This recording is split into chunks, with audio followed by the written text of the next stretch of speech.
So today in this video we're making lovely creamy Irish mashed potato, something that will go with every meal and that's a favourite in every Irish household. Really simple, easy and cheap to make. So you'll need salt, Irish sea salt, Kerrygold butter, which you can get worldwide now.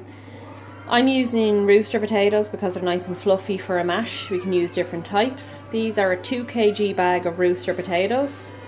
And I have a 4-litre pot, so it's a pretty big pot with a lid on it, which is going to be good and stop it boiling over onto your hob and make it a mess. So we're going to get started now by peeling the potatoes. You can use a potato peeler or a knife. I'm just going to use a knife because I find that easier to pick up the potato and cut it. So we're going to peel all the potatoes first. So peel your potatoes as thinly as you can, and then we'll take it from there. So a tip for when you're peeling your potatoes, particularly when it's the first or second time you've done it, might take you a while to peel them. I'm using a knife as you can see here, so I'm doing it pretty quickly. I find it easier than a peeler.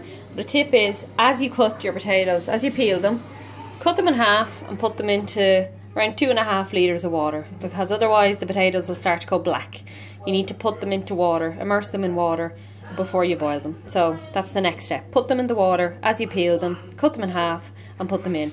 Cutting them in half will mean you're half in the cooking time basically. The bigger the potato, the longer it's going to take you. So cut them in half so all your potatoes will be equal sizes, which means equal cooking time. I just realised that I said peel all your potatoes, I'm going to peel them with a knife. I realised a lot of people probably never done it that way, never seen it. I'm just so used to doing it that way. I watched my mother doing it for years. Every single day I think she makes mashed potato or potatoes of some form for my father. So she could do it in her sleep, so I just grew up watching her doing it. And I learned it this way. I've tried peelers and I just found them waste of time. So I find this way is the easiest, just to peel it like that. When you do your potatoes, just watch out for ones that have a bit of rot in them.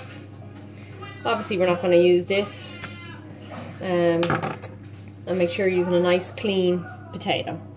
Okay, so I finished peeling all the potatoes. I usually just put the peelings into the bag, so it's easier to tidy up.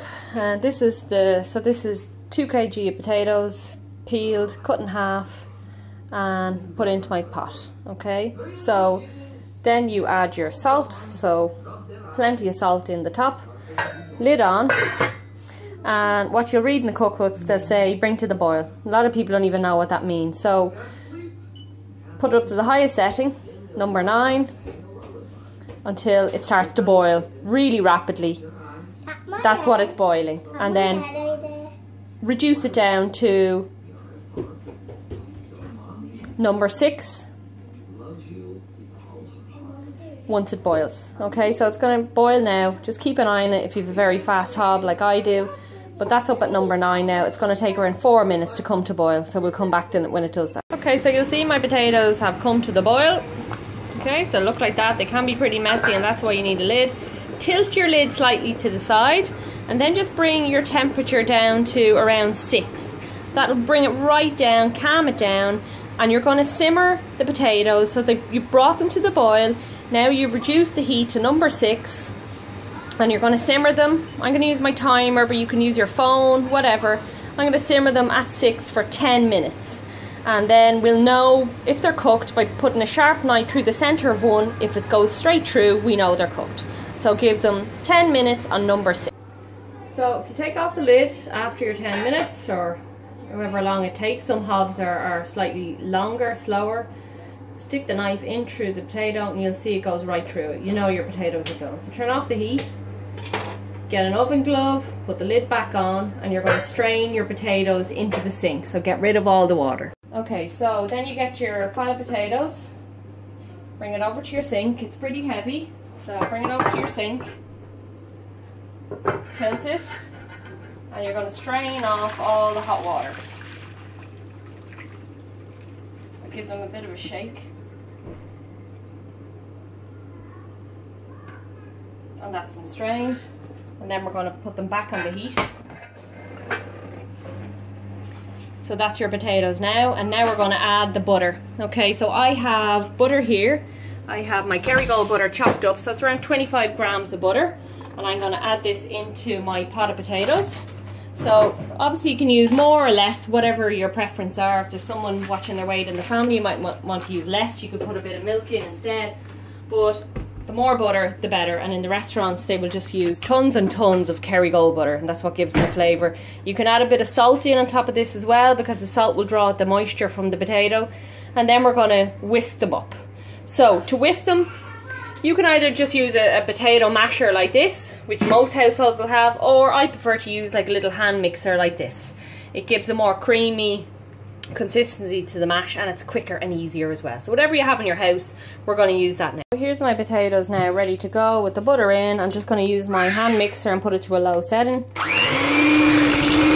can use whatever setting you want, whatever's easiest for you, and it just mixes them up easier and better for you. You can add a bit more butter if you think the consistency too dry at this stage, or you can add some more milk. Okay, so we're just going to mix all of this up till it's completely done. So this is your mash in a lovely creamy consistency, ready to go. So you'll see it's a beautiful creamy texture and consistency, ready to serve. You can smell the lovely creaminess and butter off it. So that's ready to go. You can keep it on number 1 on the lowest setting on your hob till the rest of your meal is ready, or if you're letting some meat rest, keep the lid over it. If you had a dinner party, or if you wanted to serve it nicely to the table, a good suggestion would be to get something like this. This is a serving bowl. Now this is an antique serving bowl, which I actually picked up in a car boot sale in Ireland for €4, believe it or not. So it's a beautiful china bowl.